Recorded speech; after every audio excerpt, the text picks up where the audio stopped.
சுருண்டு பிலியை கண்டு சுருண்டு கீழே விழுந்த ஒரு மான் பிரஜை தெளிஞ்சு விழுந்திருக்கிற போது விவரக்க பெண்பிலி வாயை திறந்துட்டு இருந்தா எப்படியோ அது மாதிரி வியாட்சியம் திருஷ்டுவா யதா மிருகான் விவரக்க இருந்த கைகையை பார்த்து அடி பாபி இப்படி சூரிய குலத்தை கெடுக்க வந்த துஷ்டே நிருஷம்சே துஷ்டசாரித்ர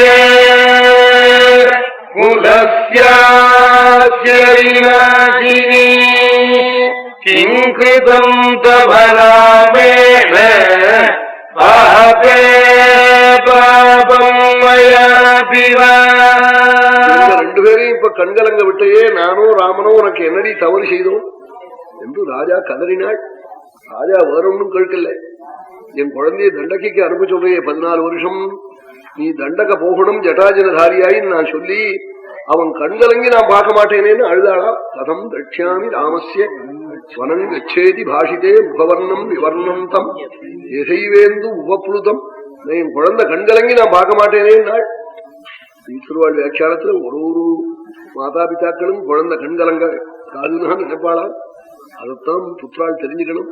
நமக்காக பிதா மாதாக்கள் என்ன பாடுபட்டிருப்பாள், மனசுல எத்தனை பிரேமை இருக்கும்.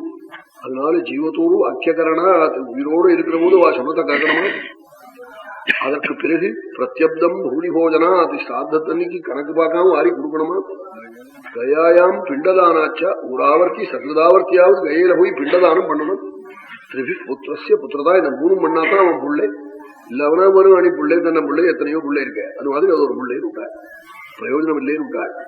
அப்படி ராஜா மகாராஜா கெஞ்சினாள் கைகையை பார்த்து, என் பிரபு தண்டக போக சொன்னாலே அவன் சரையூ தீரத்துல அவன் முனிவர்ஷம் மூண்டு வசிக்கட்டும், குடிசையில வசிக்கட்டும், பிட்சை வாங்கி சாப்பிடட்டும், தண்டகைக்கு அனுப்பாதேன்னு அலறினாள்.